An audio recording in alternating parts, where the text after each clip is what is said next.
Gastei lá na festa, meu colega, ó. Vacilou, eu termino mais cedo. Ô, meu colega, o bicho me roubou ali. Ih, mano, me vi agora.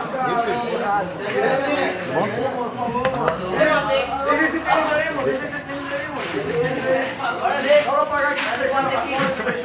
Agora aqui, rapaz. Esses bichos me deixaram sem nada. E agora o que eu vou comer?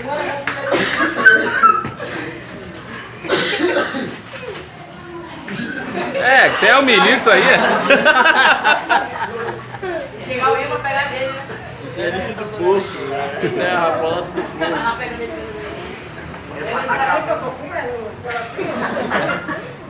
Vai, deixa aí no pretinho, tá bom. Ei, mano, deixa um pouco aí pra mim.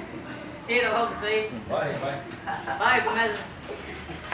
Ali, mano, aqui passar no telefone. Tá bom que essa tua cena tá demorando muito. Uma música, tá bom? Outro dia que tá do bicho. Vamos voltar aqui, que é mais seguro.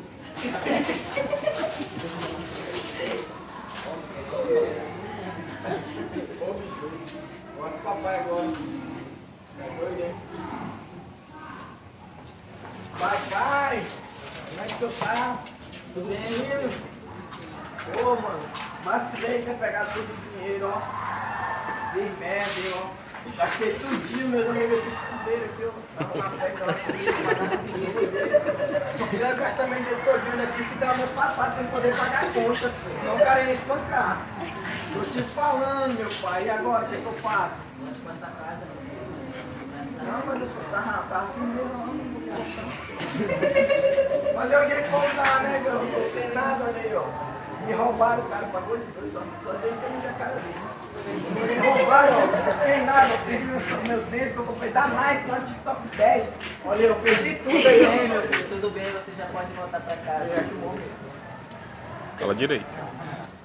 Vai, tá vendo. E pai, buscar as casinhas, pensada. Obrigado, meu filho. Ei, o que é isso que tá acontecendo? Ele voltou pra casa. Como? Trabalho essa merda 10 anos, eu não ganho nada, mas esse filho da mãe veio daqui uma semana aí, mesmo uma semana, olha. Ele veio aqui, ganha tudo, mas ele estava perdido, ele voltou. É, paga de dois não, tá?